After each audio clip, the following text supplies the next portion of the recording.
টাকা ঢুকলো নাকি ঢোকেনি, টাকা ঢুকবে বলে আজও ঢোকেনি।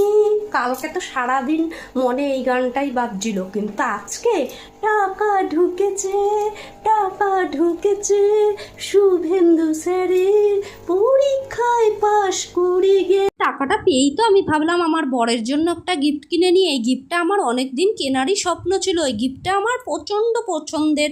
আমার বরের তো শুধু নামই, কিন্তু এই গিফটটা আমার ঘর সাজানোরই কাজে লাগবে।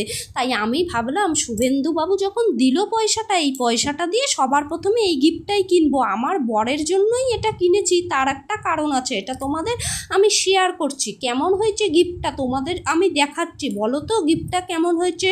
আমার তো খুব খুব পছন্দের এটা একটা গিফট। এই গিফটটা আমার বরকে দেওয়ার একটাই কারণ হলো, এই গিফটটা দিয়ে আমি আমার বরকে একটা মেসেজ দিতে চাই যে এই গিফটটার মতো লাফিং বুদ্ধের মতো যেন আমার বর আমার প্রত্যেক কথায় হ্যাঁ হ্যাঁ করে, কোনো কথায় যেন না না না করে।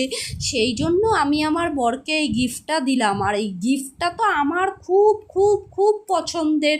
তো তোমাদের গিফটটা কেমন লাগলো? আর এই গিফটটা দেখে আমার বরের রিয়াকশানটা তোমাদের নেক্সট ভিডিওতে শেয়ার করব। টাটা বন্ধুরা, সবাই ভালো থেকো, সুস্থ থেকো।